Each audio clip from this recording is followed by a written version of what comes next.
to e luas for minuti o na tale o le tulaiva Samoa sa ili malo. O le aso no Februari lua felu sulima o le amatalia ili tato por kalame fou. Tapena ina mtu fatasinga, mtu fatasia mo lau saunga Samoa. Tala faa solo pito. O tala faa solo mai lo pito o le kelope. Tala faa solo pito. O le aunga ina ia sa ili sue mafama tala o nafa, tala o le amatanga. Ai pe ai sia na mafuai. Ai pe fa pe fea o na tu fatasia. Ni mea tā ua o le soifuanga. I le ngata i Samoa. Aotearoa.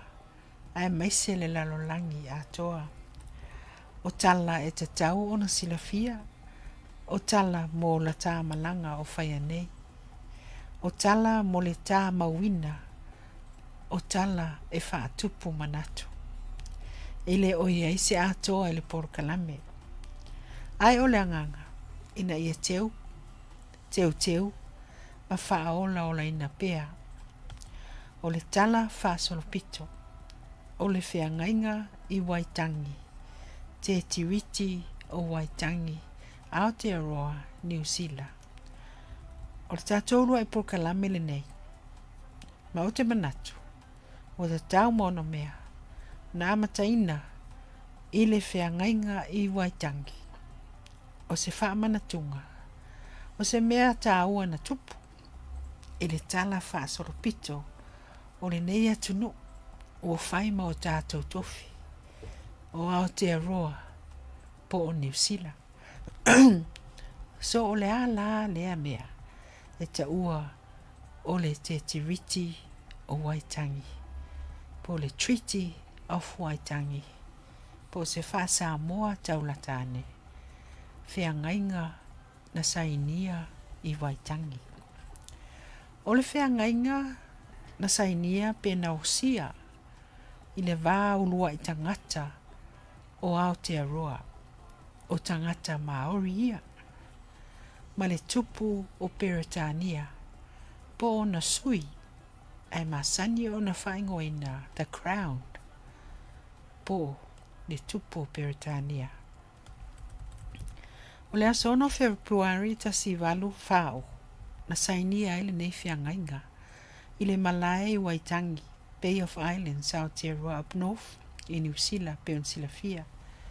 Mai tausanga umalava. E whamanatuina ai. Pei foi o le nei tausanga. Le nei aso whamanatuina pea. Leo atoa ia ile se lau walusu 5 tausanga. Talu ona sainia le nei whiangainga. En whaina fesili, ai se ana sainia ile nei whiangainga. Ia. E te tau fesili. Awa sina tala la i tangata Maori. O tu whasia na sina vaenga, summary, a wala tātou porokalame. Ai a fia malama atili. O lo tele tustusinga, wha maunga. O lo wha mau aina ai, au ili ai, le tala whasolopito. O tangata Maori. O le tausanga ma vaitau, tasile afe whaselau. O le vaitau lea o lo wha mau ina i tala whasolopito. I le tele o suenga matala tu ngutu mai a Maori. Na ulua i tau nuu mai ai fua waa a Maori i Aotearoa nei. E na malanga mai. Peo mai. I le motu e ta ua o Hawaiki. E tofu i tu malo o Aotearoa ma iwi te jasi. Po i tu malo whaapitoa o Aotearoa. Ma la tau tala o le amatanga. Paulava le vaenga e a inga tutusa o mai. E o mai uma mai Hawaiki. Hawaiki. Hawaiki po Hawaiki. Mana malanga mai. Ilo la tau wa. E se lea wa. E se le fua wa. Tusala tai pei foio. Peila o le South Island o nai tahu. E se fuile la tau wa. E ea la tau tala o la tau fa sinomanga. E tofu foi nei iwi mo o po i tu malo. Ma o la tau tala o le amatanga. O la tau tala tutu ngutu mai. I o la tau mātua ancestors o e na ulua i malanga mai. Ma wha atoa le vaenga o Aotearoa. O fai mo la tau. O iei wha mau maunga. O iei le ingoa o la tau waa. Ma o la tau maunga. Ma o la tau wha sino manga. E iei le vaenga o le soifuanga wha maori tau le pepeha. P-E-P-E-H-A. So se maori lava. Po fea tūla iei. E wha iloa lon tangata. E tau le waa o le la tau iwi. Tau le maunga o le la tau tū malo. Ma vaenga uma ia o le la tau wha sino manga. Ai tai pe o tātou ngafa. Ma o tātou la unga matulanga wha pēnā tala ngafa. E wha iloa ai le tō tō lo tūlai. E leo mai loa po ngā whea tonu o tū wai le nuu po le motu le ta ua Hawaii. Ai ai nisi nai māsol salonga. Wha pēa o savai. O nisi whai mai o Hawaii. O nisi tusinga e wha pēa o Tahiti. E leo iei se tasi o fina ngalo. Ia, ana sau no fo se tasi na ave mpale mi o New Zealand ya so waleva ya Maldun. O Maori o mai Samoa. Ia, e foi tātou na whae. E tau whiso o tai ai nisi vaenga o Aotearoa. A po whea lava na malanga mai ai, lea fuawa ma lea i tu a inga Maori. O le mea mautinoa, pe a fua i tala o le urua i tau mai o tangata Maori i Aotearoa.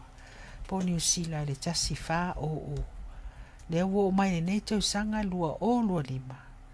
O mautu. Ma ua io e ina, o lato lava o tangata o le whanua, peo nei loa ai, tangata whenua, po tangata o le lau ele, Indigenous people o New Zealand. Na tau no maoli mwhapiono no foia i tu uma o Aotearoa New Zealand, man tua foi o le ingoa Aotearoa, o le ingoa na mafua mai, i whainga malanga maori malanga mai. Ma o lato ulua i loa mai e se ao mi whaana niu tū pae. Lea na mafua i le ingoa. Aotearoa. E tele tala. E tele mau ese. Ai meise o tala o whaasino manga o nei iwi hapu mai tū malo ese. E loa ai o lato tupuanga.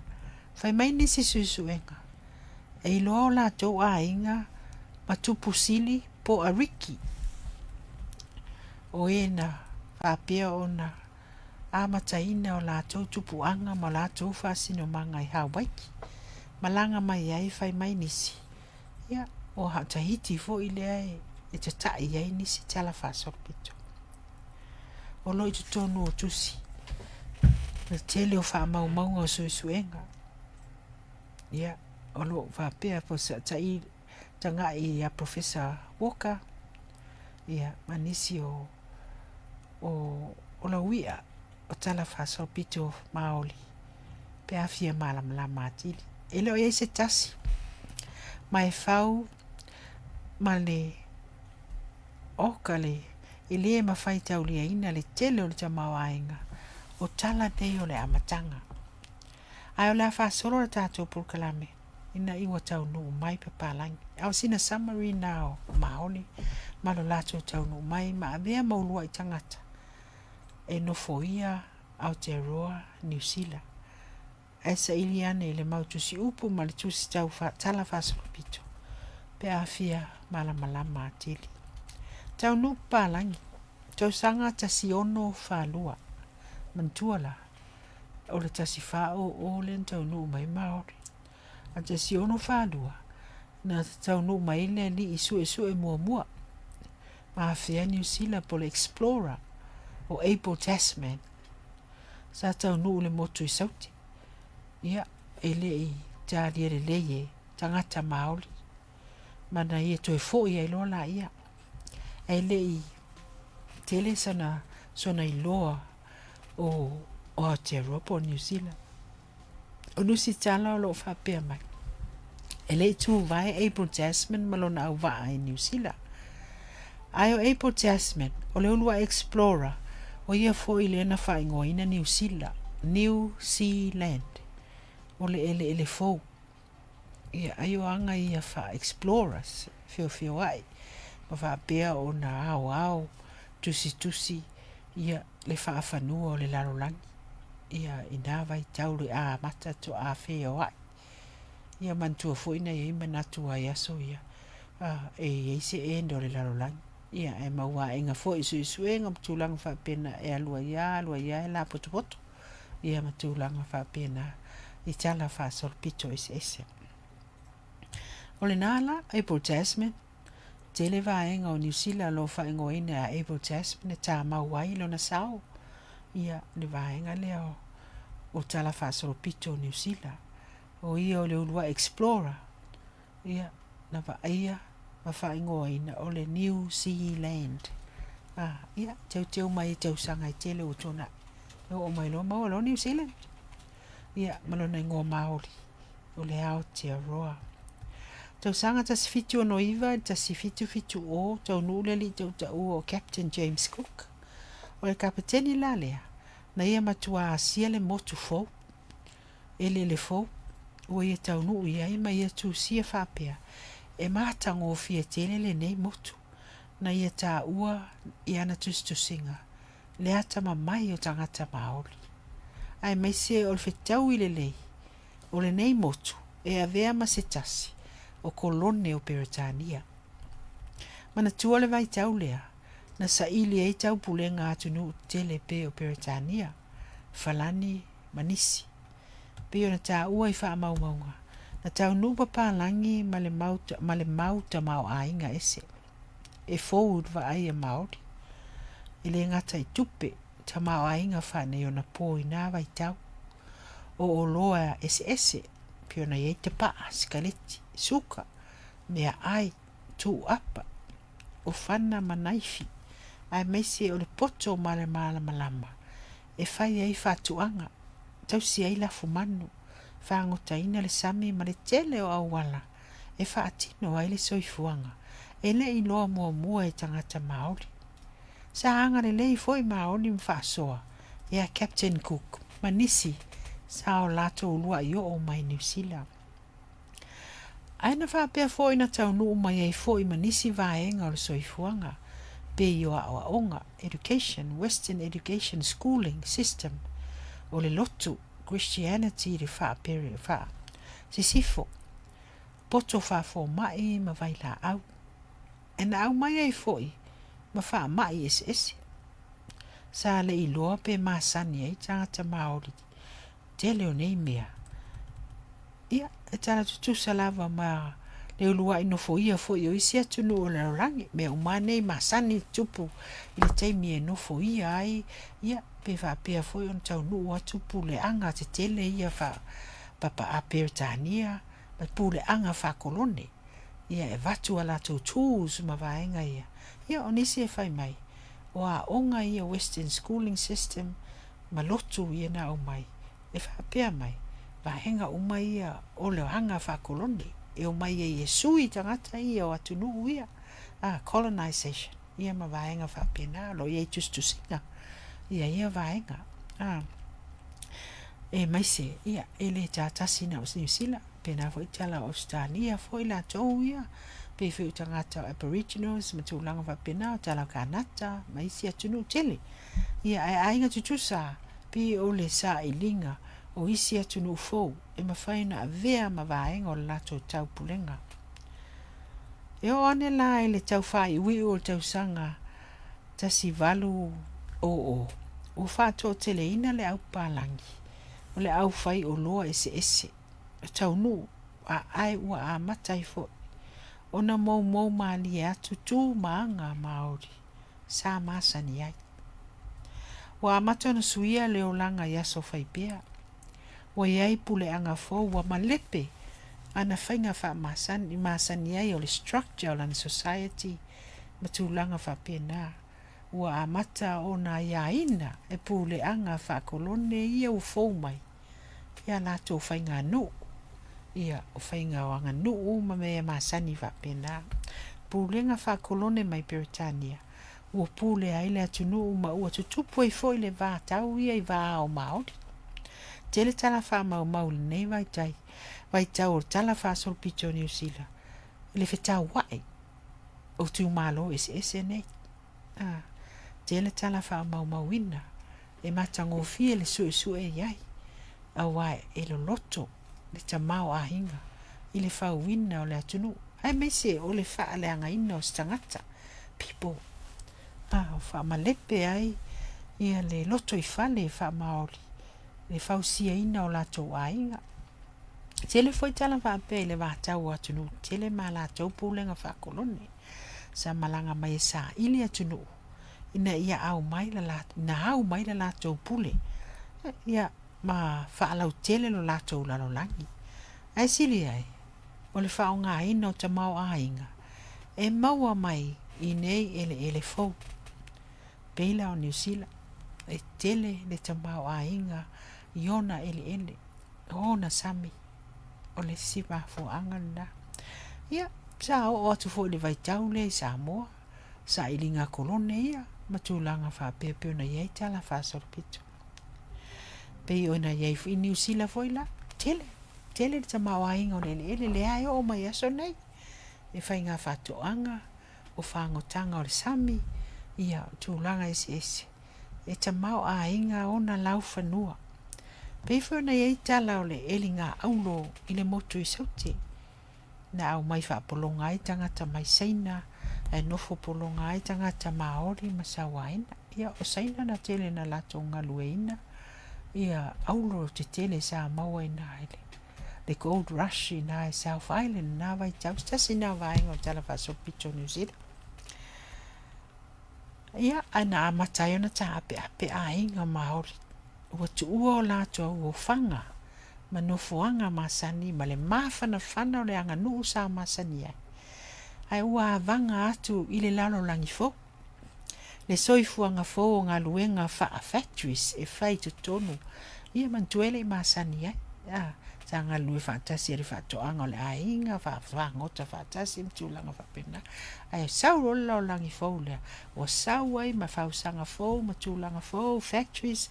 Mawai tupe. Mawai o langa ese. Wai tuto o tasi ai. Ua mawhaina ai. Sau tu tonu le taulanga e bright lights. Ia. Whai lo wa whale wai. Nofo hao e. Pei o leo langa na leo tu lei mai. E whainga whakolone ia. Leo langa fo lea leo au mai.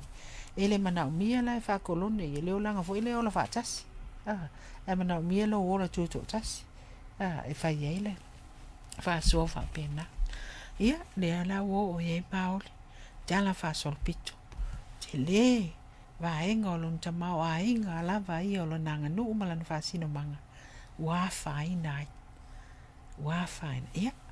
ia o ise si ale ia wa vanga tu le mata ngofio le wa urbanization watu ua ia no fuanga sa masani ai ia awanga i mel taulanga ia u fie le mana i o papu maulanga whapena ia whapea ai li loai ua matona malepe se tulo le whae o soi fuanga pe o na masani ai i le talu fou ma le soi fuanga ese ua iai ua sa sao whaafi le vātau i vā o tu malo ese o Māori ua vātau whanua ma le sami ua sa ili le pule lau tele o nei mea sina. Vai mai nistu susinga. O pālangi lava na i tu o Māori ma mafua ai o na whemisa ai. Me vai tau lea ua sisila tfoita i tai o Māori. Ua tele le aia sa tau ma le leo o pālangi o lātou soi fuanga whaipea. Ma tupu ai le vā ese ma nisi tūlanga. Awa mata mai foila o na so mai falani ia mai si atunu e mana o ia New Zealand. Le vai taula le na tupo i lo se fina ngalo. Ina ia fai se treaty. Ina ia aloa ia pulenga fa kolone a Peritania. E pule a New Zealand. A o le ise e atu le si atunu ufo. I tūlanga fa pena. Na mafua mai ai loa le whaatala noina o le treaty o Waitangi. Ia, o le whiangainga na sainia I Waitangi. I le malai I Waitangi ia atu I ufa Samoa o le malai whao tunga tangi. O le whiangainga e whaingoina o le whiangainga lea na mafua e New Zealand. Founding document. Whaingoina foi o le whiangainga e ola pea. E whaawau yaso whai pea. It's a living document. Awa foi o le whiangainga le nei. Na aloa ia ai loa le pūlenga wha Peritania. Ave aloa ia e New Zealand. Ma kolonia Peritania. Colony. O le aso ono Februari ta si valu whao. Na sainia ai lea whiangainga. I Waitangi. I Bay of Islands. Ia, tele tala. Matango fie tala. Ele I tu mamaina ya Maori. Sa finau nisi. Ele te tau o na sainia lea whiangainga. E pule a maoli ia Maori. Ma tūlanga whapena. E whapea e toa lima se lau le au whae o tai Maoli.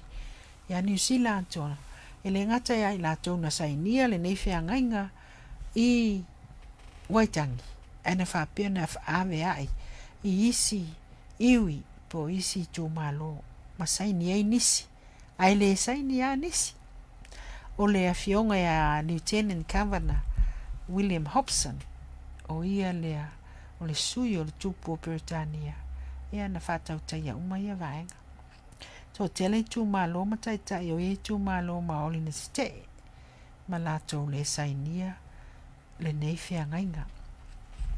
Peitai, na malele le tupu ma tu ina maila na pule le masina lava o mei. Le tausanga lava le mantua o Februari le na sainia. Fa savali aloa ia. Ia me umala tupu koloni. E fa ave umai o whanpaipai se tulo. Ave umai o I Peritania le mea mafua mai ai. O lo ala fio ai le tupu. Le o ngasi tonu o le pule anga lea Peritania. A masina lao me. Ia ai mai ai le avea I mai Peritania. Fa pia mai na manele le tupu mtu ina mai lana. Ma le lenga sainia le masina o me tau sanga lava le tasivalu whao. O le nei whiangainga. E au fia mai au te ro New Zealand. Tusa lava. Pe sa le saini se tu malo. Ia. O le pese lea se I faisina koma. E toi foi mai. O na ta o lola ia. I le au ili ilinga mai. O le nei whiangainga. O awa inga ta o le nei whiangainga. Principles. Pe ona iai ma whatulanga ina I le whiangainga. Ai mai se o le nofo wa lata, o le nofo whealfani, o tangata Maoli, ma tangata Peritania. O ai e pule lea vaenga matulanga whapena. Ia, mai empesele tato e wheloa e whai ua tu tato pokalame.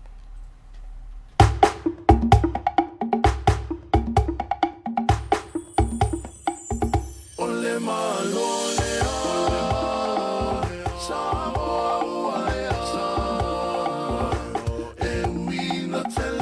Sama o tatali pe o le vai o le nai tulangi Samoa ele nei wa au mai faali ali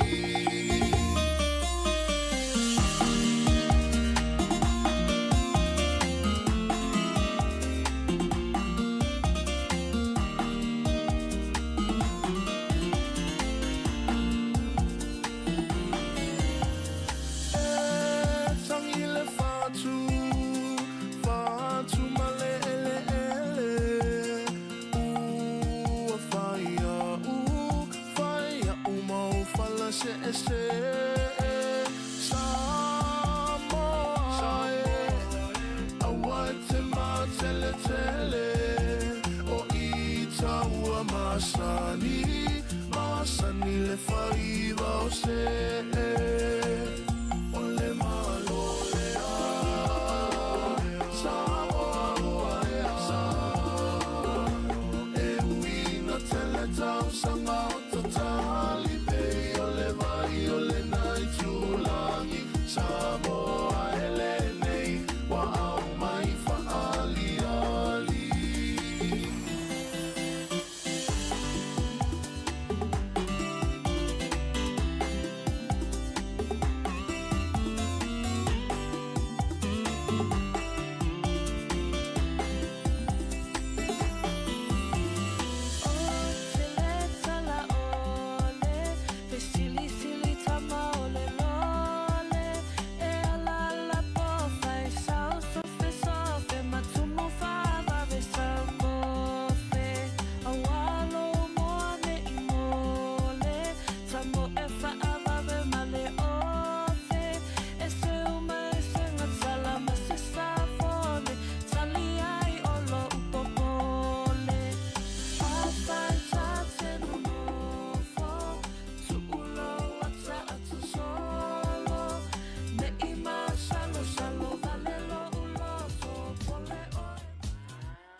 Whawhawhau ia oe hani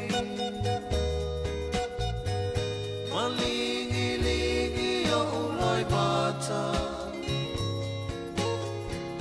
Wa o misi a ola utau sala Pe a whai punga ua e musu Se I whai mai a saupu Dali ia te au E mai malua e si o whatu E a whai po'i wa e le kea I le na mea mama na mea Ae so ia o na paulawa O a kau le fia fianga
Ia, toi whāwawina le tā prokalame, tala whāsalopito, o le whiangainga na usia I Waitangi, the Treaty of Waitangi. Le o mai atu, o na tala atu le vaenga muamua, o le amatanga, o le tau whauwhauina, o le mafutanga, I le vao le The Crown, Peritania, ia matangata nuu, ulua I tangata nuu, Indigenous people o New Zealand po Aotearoa o Maoli. Le o mailoa ua maalilie o le asaini lima I se whiangainga. Ina ia mawhai o na nofo whialofani. Ina ia mawhai foi. O na whaawau pūlenga whaakolone. Aloa ia ale tupu Peritania I New Zealand. O vaenga tā ua le nei whiangainga tolu. 3 principles. Mua partnership. O le angarulue whapaanga maoli matangata Peritania. Ma o le angarulue wha maoni. The treaty created a relationship between Māori and the Crown, and both parties must act with the utmost good faith. Lona lua, participation. O le atu ina atu lava le tupu awa noa tutusa. E o ai le whainga o whai unga I tangata Māori. The Crown will provide tangata whenua with opportunities to engage with decision-making processes at all levels. I manatua la o whaiunga processes. Tau I le nofo le lei I le atu no atoa. Ia, ma le vaenga lon tolu. Protection. O le apuipuia lava ia tau a tangata Māori lalo le nei whiangainga.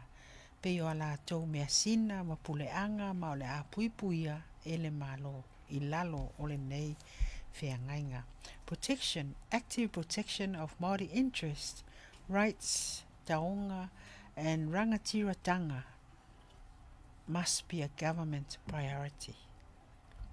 Vaenga la ia tolu, o lo aunga I ai le nei saini ngā lima. O le tali tonunga wha Māori, ma le tali tonunga tangata Māori pe ona whina wina ma wha mawina I tono tala whasolpito.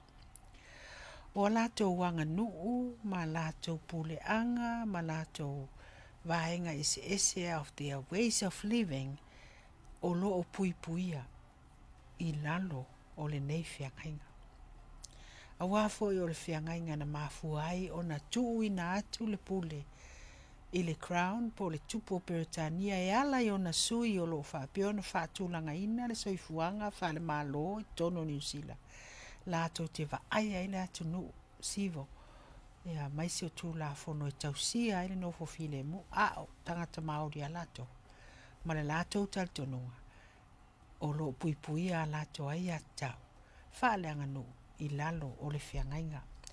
Ia, o le tala pupu pe na moli mawina e nisi o tustala. Ele I tausia le tupu po I lātou o lo ngā lue ma pūlea New Zealand. Lea whiangainga. Mai lava le amatanga. O lesi leo mea na mafua ai le vao le malo ma Māori. O le ese o taltonunga po le translation ma le whaawinga ina.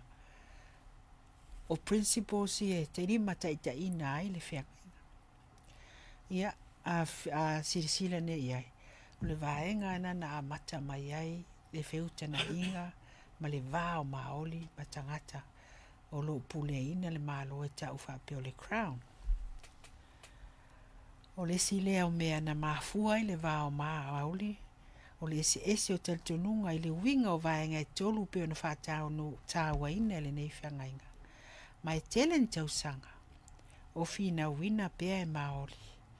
Le solia ma le lea mana ia ina o alato ai atatau. Pei ona pui ina I lalo o le nei whiangainga. E iei whianga ia fina unga whal tula fono. Ia wā tula fono Westminster system. Tu so tula fono na au mai e pule anga wha kolone. Na wha afia ai le malo I le pui ina ma le pui ina o nei vaenga. Mua tele le afia o Maori. Maua asi sila yei na vai tau, maua lalo le tamawainga. O le soifuanga lau tele o tangata Maori, o le matua maua lalo lava. Maua lunga le whainu mero i lātou, e le pāpasi ma le a o unga, tangata Maori. E maua lunga le whainu mera o i lātou, e ofi atu le whale pui pui. Olo ia ia le taiminei. Maua lunga le whainu mera i lātou, e le whainga luenga. Ia wa a whai e le pasi mai le a unga, e le mwhai fueno whainga luenga. Maua lunga le whainu mera i lātou, e ola benefiti. Wa fo i e le maua, se ngā luenga.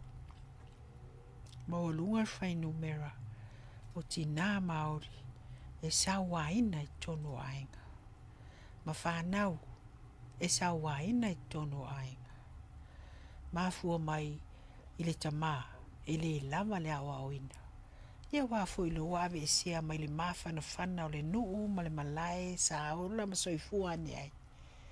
Whapena o na ftausi ai i yanga ma o lātou wanga nuu. Ma lātou fo i tāpua inga sa masa ni ai. A lea wo mai ne wano nofo le taulanga wa na o lātou le lātou whale lai titi. Wa le ai se la ve ai. Wa na o le tūla fono ma tūlanga whapena. So of tele whanua Māori na ave wha mālosi le mālo. Nei lore ngangana. A whaina le ngangana Māori. Ma ua le loa atuai ma le whaasino manga wha Māori. O a fianga ia na o iai Māori. Ia a mata mai le 70s. O mai. Ia, e iai nisi whapea lātou. O le taunu mai o tangata Samoa. Wha mautua lātou e kālesia, ma wha mautūlo lātou soifua. Pena toi whafangu ai. Māori, what they've lost. O nisi o tustusinga. O lesi tustusinga sa utau iai. O se Māori na latu i Kei Road. Karanga Happy Road i nei Aukilani. Ai te iliwa ai atu, maota o Samoa. Samoan House. O lo tusi te mata te tele mai luma le maota o Samoa sa ia. Na fesili la ia. Pe ai se a, ua iai le maota o Samoa. E hi nei le taulanga. Ai le ini whale o Māori. Ua o marae le ua iai nei le tele o vaitai. O whainga fauna.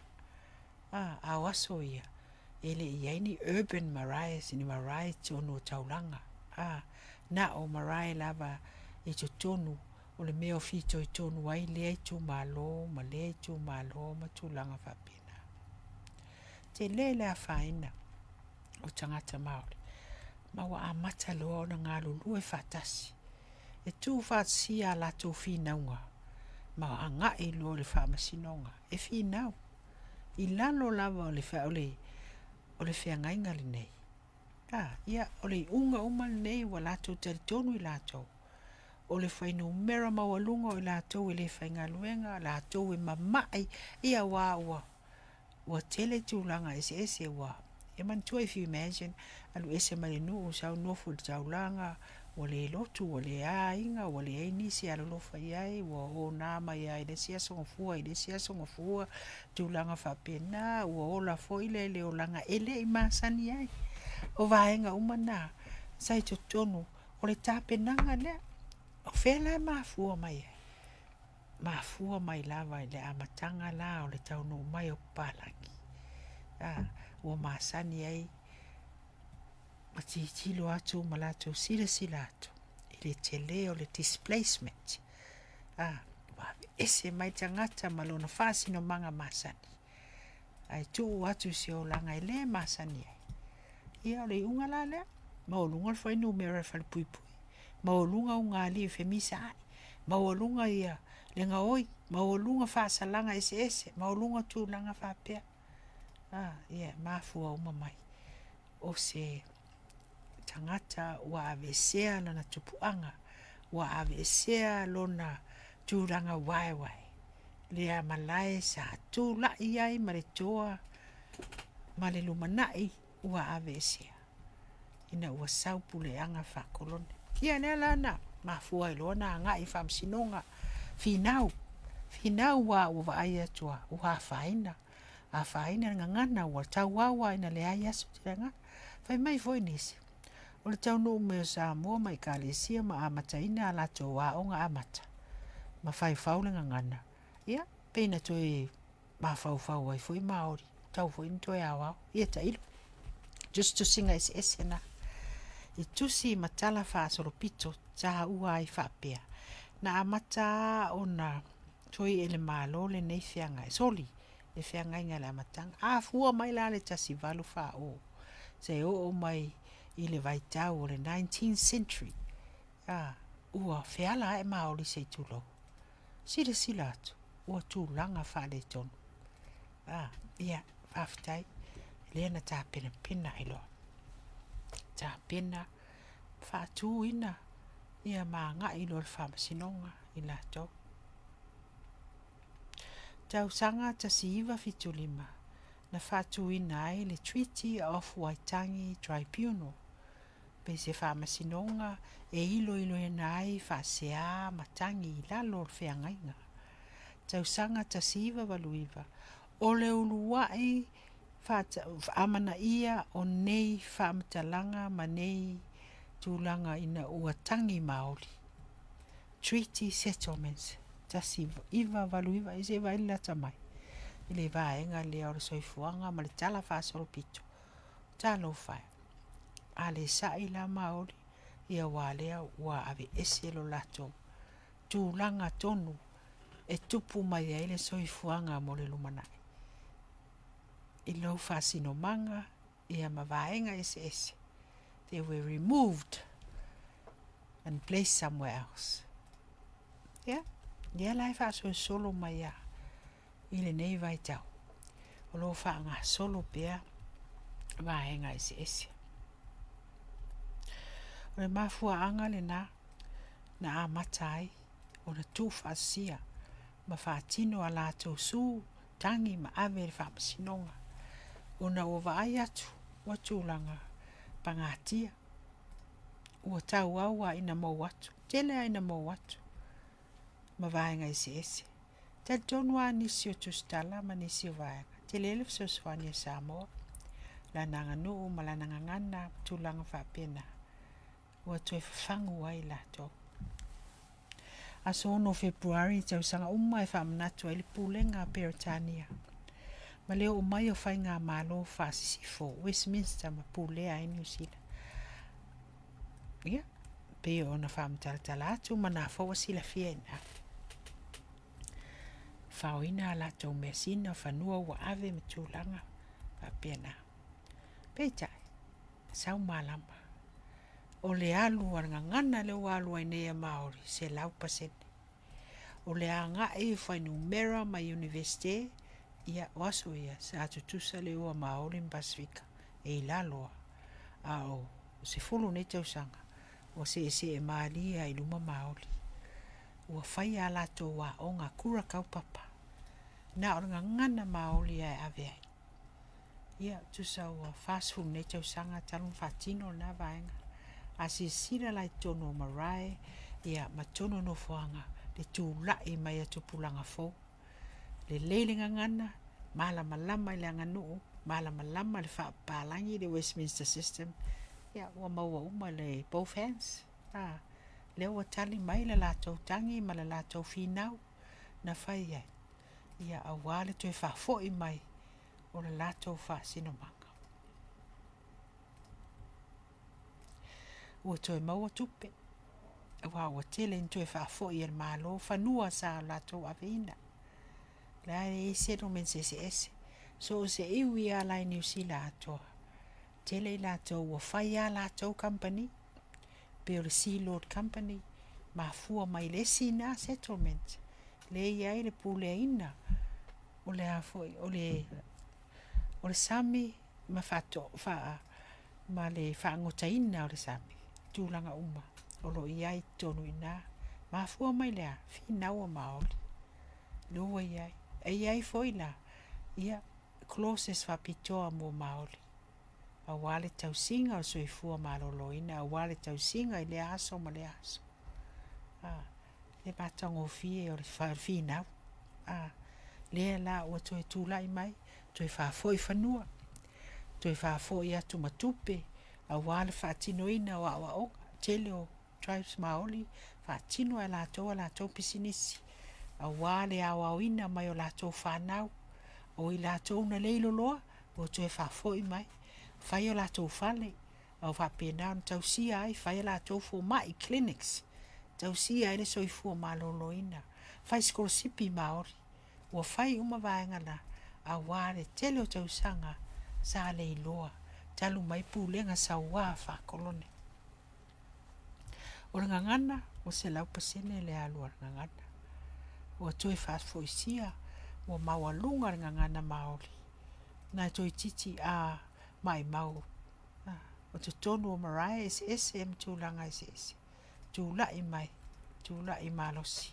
A wā na tama whanau. Toi apo mai la nganganu, apo mai la ngangana, apo mai anona rumanai. E ala ia na tama whanau. Ia, o se o te otonga na mai la valitasi valu whao, se o mai la, I le Waitangi lua afe lusu lima. Ai taunu uro Pasifika I Waitangi. Pio na iai le aso nafi ma le aso. Samoa shall be for Samoans. Ore saunoanga le ase taitai o Maori. Ina ua whaau nu ua mai tamasese le alofi le tolu ma nisi o taitai o le mau o Samoa.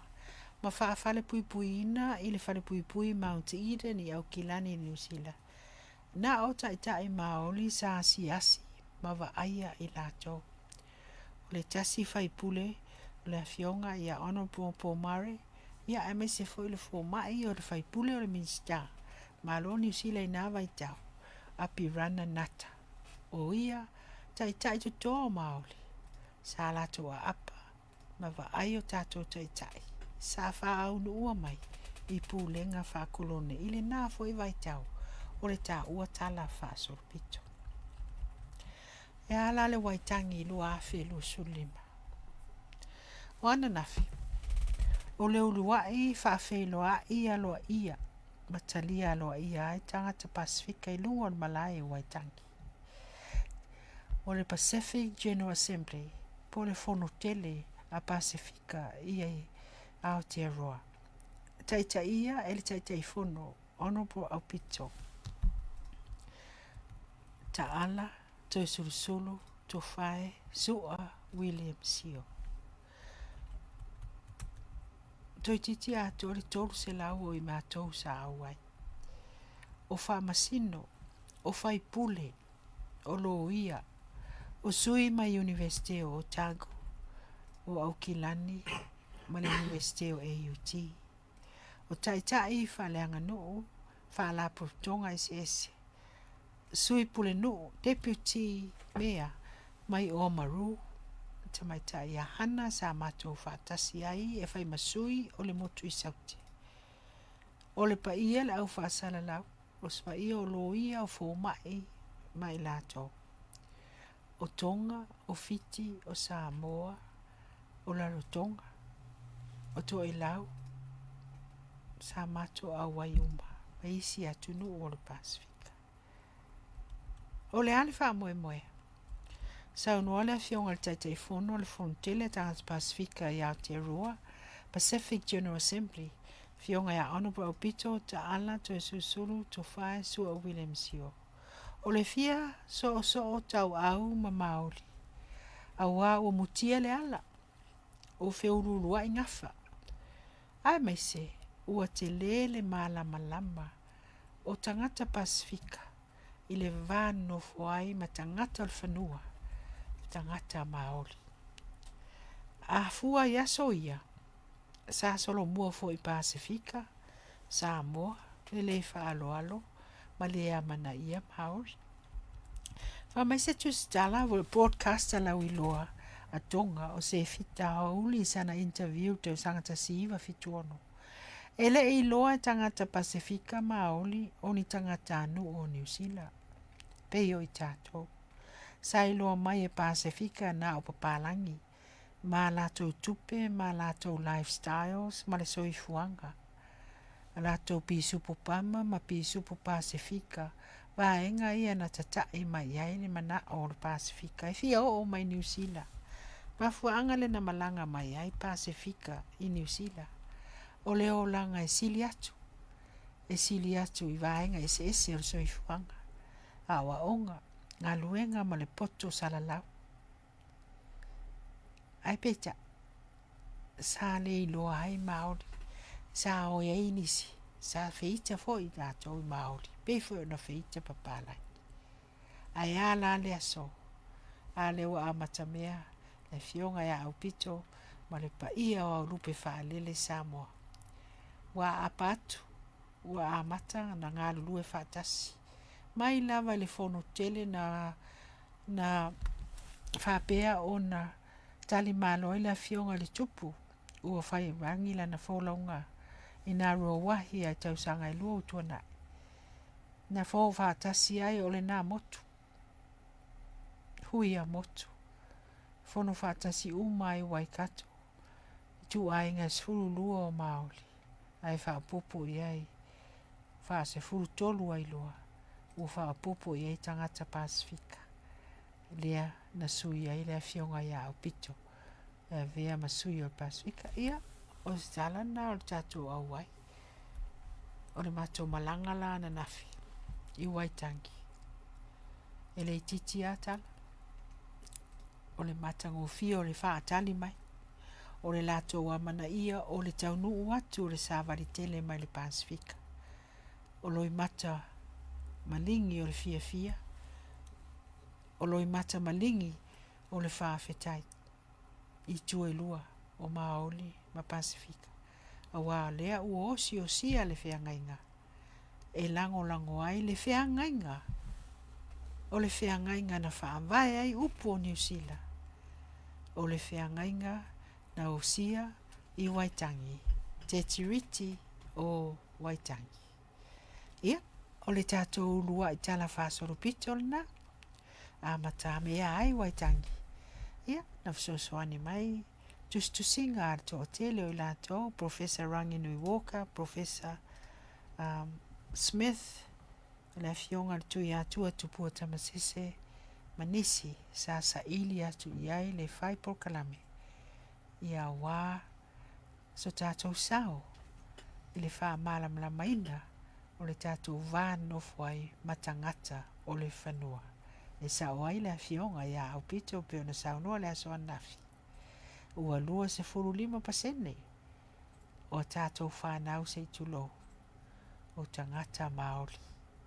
Ua ulu nafa, ua tala o tātou nafa, ua tasi o tātou ainga.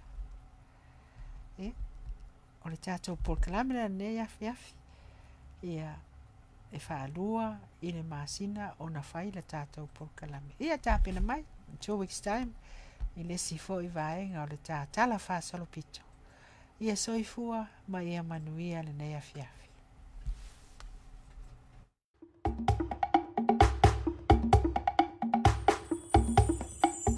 Ole ma